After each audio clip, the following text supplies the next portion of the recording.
क्या हुआ फिर? सालू भी अपनी चारपाई पर उठ बैठा और तंबाकू नोशों की मखसूस खांसी खांसते हुए बोला, सचमुच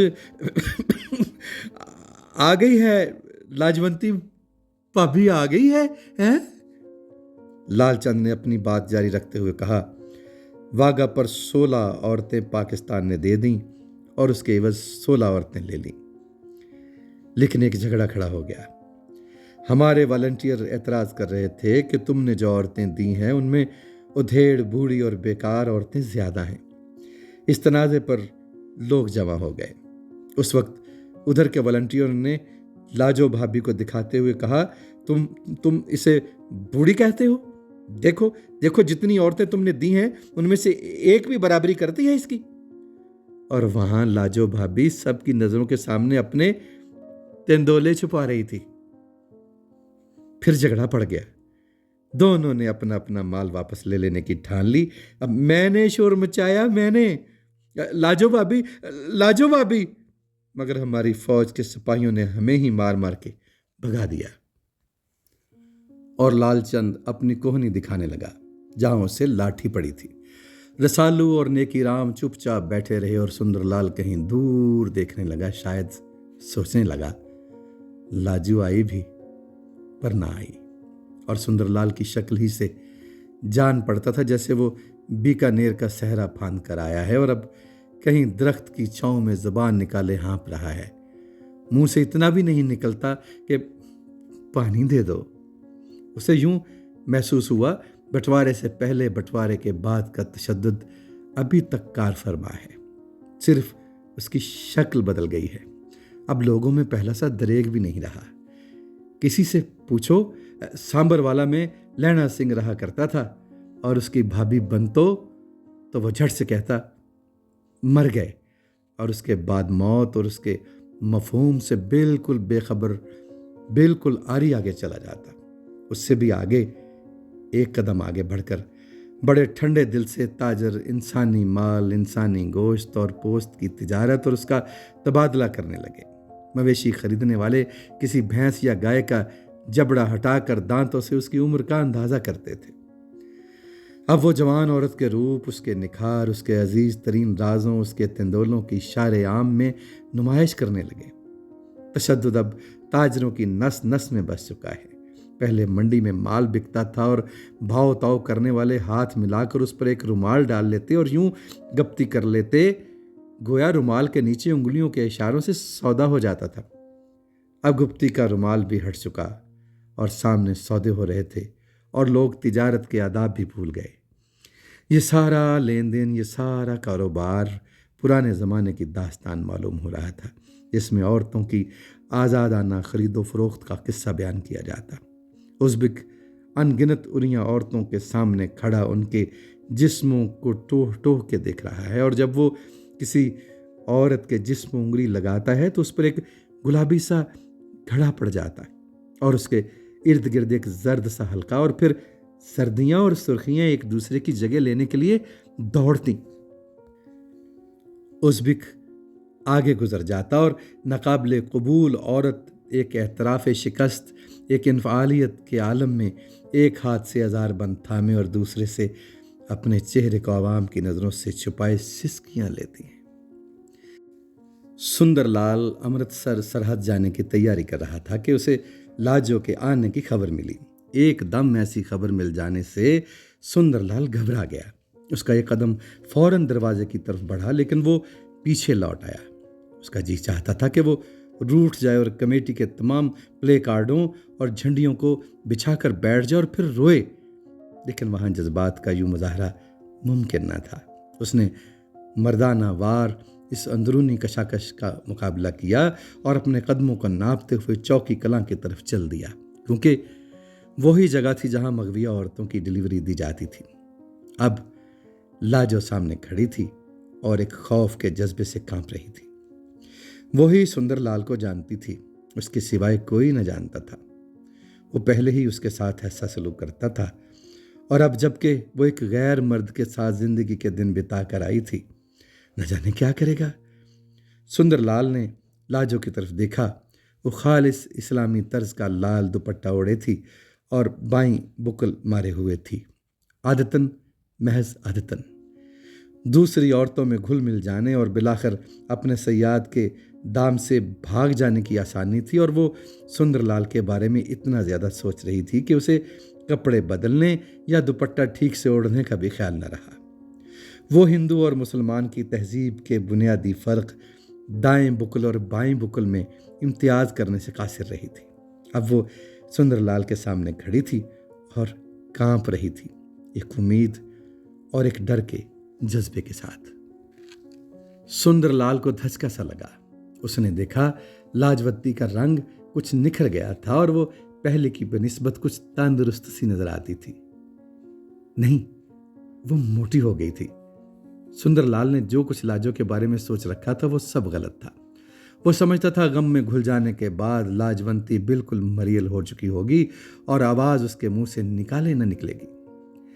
इस ख्याल से कि वो पाकिस्तान में बड़ी खुश रही है, उसे बड़ा सदमा हुआ, लेकिन वो चुप रहा क्योंकि उसने चुप रहने की कसम खा रखी थी। अगरचे वो ना जान पाया कि इतनी खुश थी तो फिर चली क्यों आई। उसने सोचा शायद हिंद सरकार के दबाव की वजह से उसे अपनी मर्जी के खिलाफ यहाँ आना पड़ा, लेकिन एक चीज़ वो ना समझ सका कि लाजवंती का समलाया हुआ चेहरा जर्दी लिए हुए था और गम, महज गम से उसके बदन के गोश्त ने हड्डियों को छोड़ दिया था। वो गम की कसरत से मोटी हो गई थी और सेहतमंद नजर आती थी, लेकिन ये ऐसी सेहतमंदी थी जिसमें 2 कदम चलने पर आदमी का सांस फूल जाता था। मगविया के चेहरे पर पहली निगाह डालने का तासुर कुछ अजीब सा हुआ, लेकिन उसने सब ख्यालात का एक असबाती मर्दानगी से मुकाबला किया। और भी बहुत से लोग मौजूद थे। किसी ने कहा, हम नहीं लेते मुसलमानों को, ये झूठी औरत, ये झूठी औरत। और ये आवाज़ रसालू, नेकी राम और चौकी कलां के बूढ़े मुहर्रर के नारों में गुम होकर रह गई। इन सब आवाज़ों से अलग कालका प्रसाद की फटती और चिल्लाती आवाज़ आ रही थी। वो खांस भी लेता और बोलता भी जाता। वो इस नई हकीकत, इस नई शुद्धि का शिद्दत से कायल हो चुका था। यूं मालूम होता था आज उसने कोई नया वेद, कोई नया पुराण और शास्त्र पढ़ लिया है और अपने इस हसूल में दूसरों को भी हिस्सेदार बनाना चाहता है। इन सब लोगों और उनकी आवाज़ों में घिरे हुए लाजू और सुंदरलाल अपने डेरे को जा रहे थे और ऐसा जान पड़ता था जैसे हजारों साल के रामचंद्र और सीता किसी बहुत लंबे अखलाकी बनवास के बाद अयोध्या लौट रहे हैं। एक तरफ तो लोग खुशी के इजहार में दीपमाला कर रहे हैं और दूसरी तरफ उन्हें इतनी लंबी अजियत दिए जाने पर तासुफ भी। लाजवंती के चले आने पर भी सुंदरलाल बाबू ने उसी शद्दोमत से दिल में बसाओ प्रोग्राम को जारी रखा। उसने कौल और फेल दोनों एतबार से उसे निभा दिया और वो लोग जिन्हें सुंदरलाल की बातों में खाली खूली जज्बातियत नजर आती थी, कायल होना शुरू हुए। अक्सर लोगों के दिल में खुशी थी और बेशतर के दिल में अफसोस। मकान 414 की बेवा के अलावा मोहल्ला मुल्ला शकूर की बहुत सी औरतें सुंदरलाल बाबू सोशल वर्कर के घर आने से घबराती थीं, लेकिन सुंदरलाल को किसी की एतना या बेएतनाई की परवाह न थी। उसके दिल की रानी आ चुकी थी और उसके दिल का खला पड़ चुका था। सुंदरलाल ने लाजो की स्वर्ण मूर्ति को अपने दिल के मंदिर में स्थापित कर लिया था और खुद दरवाजे पर बैठा उसकी हिफाजत करने लगा था। लाजो, जो पहले खौफ से सहमी रहती थी, सुंदरलाल के गैर मुतवक्के नर्म सलूक को देखकर आहिस्ता आहिस्ता खुलने लगी। सुंदरलाल लाजवंती को अब लाजो के नाम से नहीं पुकारता था, वो उसे कहता था देवी, और लाजो एक अनजानी खुशी से पागल हो जाती थी। वो कितना चाहती थी कि सुंदरलाल को अपनी वारदात कह सुनाए और सुनाते सुनाते इस कदर रोए कि उसके सब गुनाह धुल जाएं, लेकिन सुंदरलाल लाजो की वो बातें सुनने से गुरेज करता था और लाजो अपने खुल जाने में भी एक तरह से सिमटी रहती। अलबत्ता जब सुंदरलाल सो जाता तो उसे देखा करती और अपनी इस चोरी में पकड़ी जाती।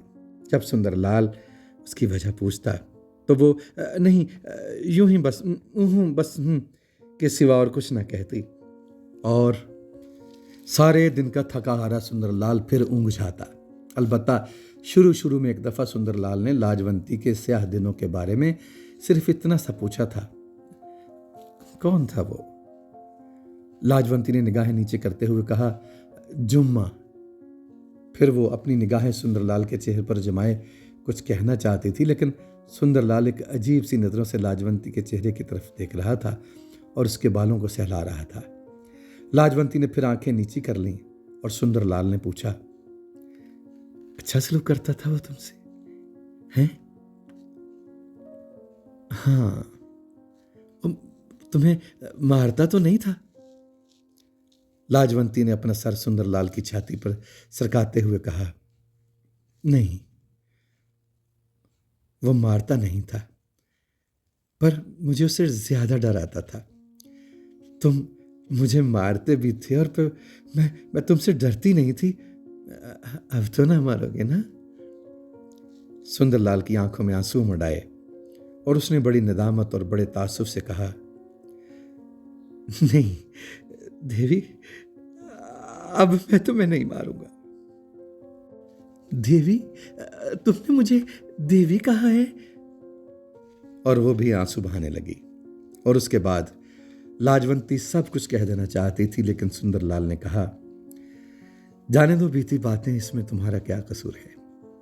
इसमें कसूर है हमारे समाज का, जो तो जैसी देवियों को अपने यहां इज्जत की जगह नहीं देता। वो तुम्हारी हानि नहीं करता, अपनी करता है। और लाजवंती की मन ही मन में रही, वो कह न सकी सारी बात और चुपकी दुबकी पड़ी रही और अपने बदन की तरफ देखती रही, जो कि बंटवारे के बाद अब देवी का बदन हो चुका था, लाजवंती का न था। वो खुश थी, बहुत खुश, लेकिन ऐसी खुश जिसमें सरशारी थी, जिसमें एक शक था और वसवसे। वो लेटी लेटी अचानक बैठ जाती, जैसे इंतहाई खुशी के लम्हों में कोई आहट पाकर एकाएकी उसकी तरफ मुतवज्जे हो जाए।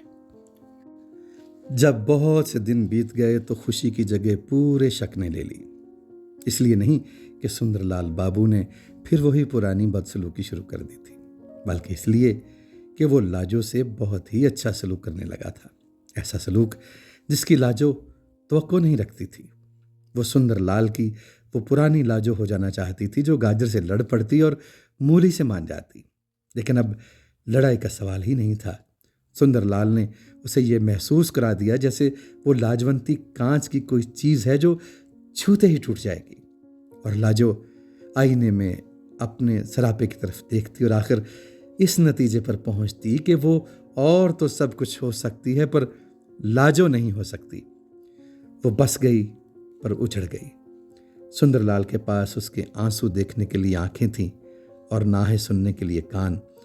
प्रभात फेरियां निकलती रहीं और मोहल्ला मुल्ला शकूर का सधारक रसालू और नेकू राम के साथ मिलकर उसी आवाज में गाता रहा, हथ लाया कुमलानी लाजवंती दे बूटे।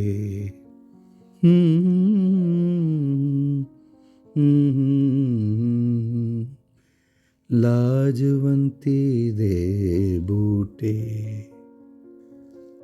मुल्की और बैनुल-अक़वामी अदीबों की तख्लीक़ात पर मबनी सिलसिला आपने सुना, ज़िंदगी के मौसम। आज के मुसन्निफ़ थे राजेंद्र सिंह बेदी। अफसाना आपने सुना, लाजवंती। अगर सौती तश्कील आपको अच्छी लगी तो चैनल सब्सक्राइब कीजिएगा। बहुत शुक्रिया।